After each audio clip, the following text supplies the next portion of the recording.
Hello, BTS. It's a huge honor to be here and to meet all the leaders of APAC here in Korea, where I was born and raised. I'm honored to tell you about myself and to share my message. I'm so proud and excited that this year, for the first time, the cultural industry was chosen as a key agenda for APAC. I'm not sure how familiar you are with K-culture or K-pop, but I'm sure you all agree that the cultural industry has great economic value and growth potential. But I'm just an artist. I am not a business leader. I don't think you want to hear any numbers or figures from me. So today I want to speak to you as a creator and an artist. I want to share my thoughts on how K-pop crossed borders to move the hearts of people. It's not something we can really calculate or measure. It's a bridge that connects worlds, and I want to bring your attention to how we can work together to build this connection for tomorrow's creative cultural ecosystem. I'm a very lucky person. I'm lucky to have met the 6 other members of BTS. I'm lucky that I met our producer, Hitman Bang, who gave us his full support that we could make the music we love.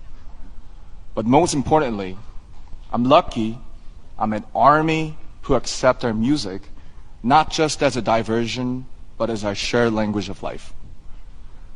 And by the way, ARMY is the name of the official BTS fandom. For your information, the ARMY, woo!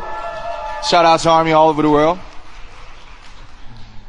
And the ARMY is where I just finished my military service. I was there for 18 months. I just wanted to make sure. So, ARMY support and passion crossed all borders and opened up like brand new path for me. They gave me a voice that was heard at the Billboard Music Awards, at the Grammys, at the United Nations, and even at the White House, at such historic and symbolic events like right here at the APAC. BTS first started to go outside Korea about 10 years ago. And back then, we didn't dream of what we see today. Nothing was like this. Did you ever turn on your TV or radio and hear a song that's not in your language or in English? Probably not very often, right? I felt how hard it is to ever hear a Korean song in an English-speaking country. I saw how high a cultural barrier could be. At that time, the music of BTS was quickly called non-English foreign culture. Trying to get on mainstream media through our music was like doing an experiment and a huge challenge. It was a test to see if music in Korean can work on the global stage. We tried to get on TV to show the world our music, but the doors were closed and would not move. But, as you know, we couldn't just sit around and wait. We tried to make our own opportunities. We danced in the streets. We handed out flyers to free shows.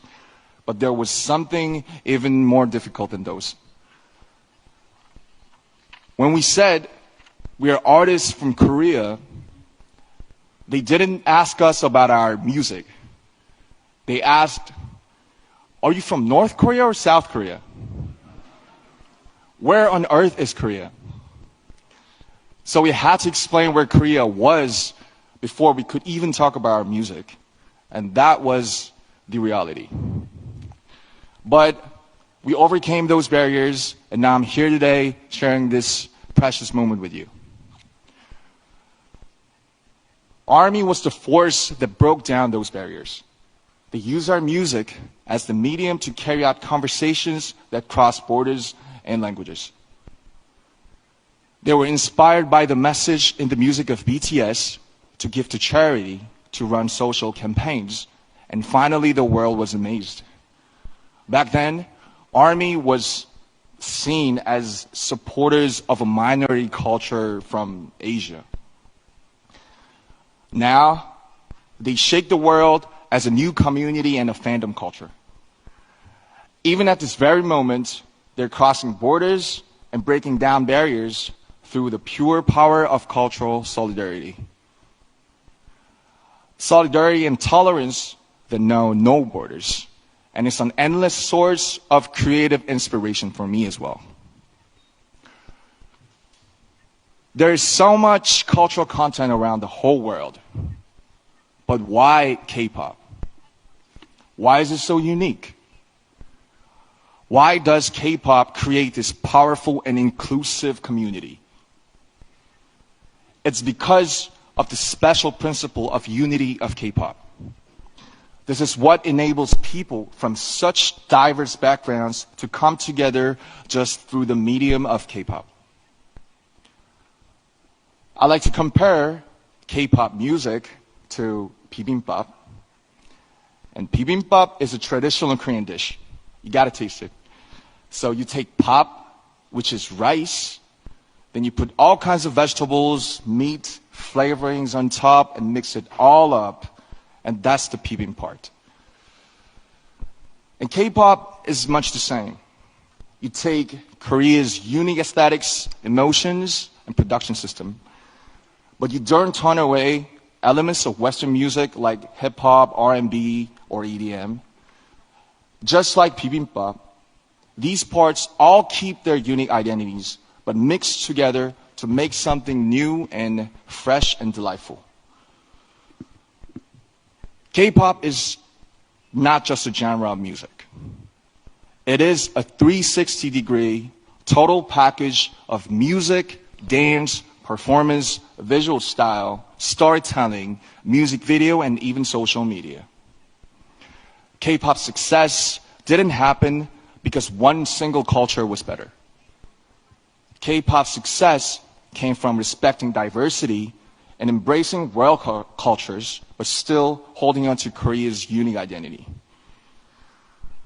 When cultural barriers come down and different voices harmonize together, there's an explosion of creative energy.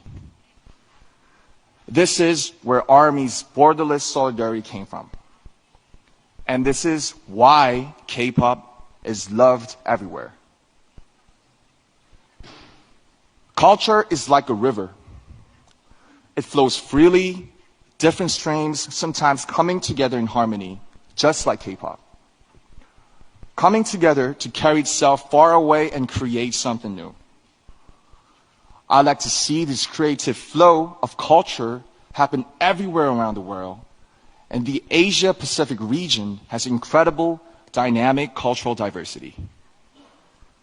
K-pop's shining success is proof that cultural diversity and creativity are the greatest human potential. A force with no borders, no limit to growth. Ladies and gentlemen, leaders of APAC, let me ask you a question. What is your favorite song? Do you remember seeing a painting that took your breath away? Or a book you read over and over again? We all know, we all love culture and art. And we are connected by the emotion and resonance that they awaken in us. As a creator and an artist of this generation, I'd like to use this opportunity to make a request to the leaders and distinguished guests of APAC. There are creators all around the world. Please help them.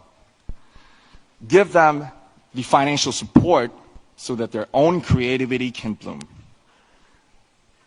Give them the opportunities so that their talents can really shine. When you think about investing in tomorrow's generations, think about culture as well as economics. Culture and art are a powerful force that moves hearts. They are the fastest messengers that carry diversity and resonance. As the leaders of APAC, your policies and support will be the canvas and playground for all the creators. The foundation for creators all over the world to pour out their creativity. When creators flourish, other elements of culture gather to form brand new aesthetics. Their content will go beyond all kinds of differences. They will blaze a road of true understanding and tolerance. They will create the power of solidarity for the future. I, too, stand by the vision of APAC. A vision that will drive diversity, inclusion, and growth through culture and creativity. As an artist, I promise that I will also let my imagination fill the canvas you will create. I will play my heart out in the playground you will build for us. I promise that I'll do my part by sending a message of courage and hope and lots of emotions through music. A message of embracing our differences to make something better together. I'd like to ask for your support for this future, and I think and I believe you can make this happen. Your support can make creators let their creativity soar. With your help, their creations will resonate around the whole world. Thank you very much. Please give it up for RM. What a fascinating speech. Let's give him a strong round of applause. Thank you so much.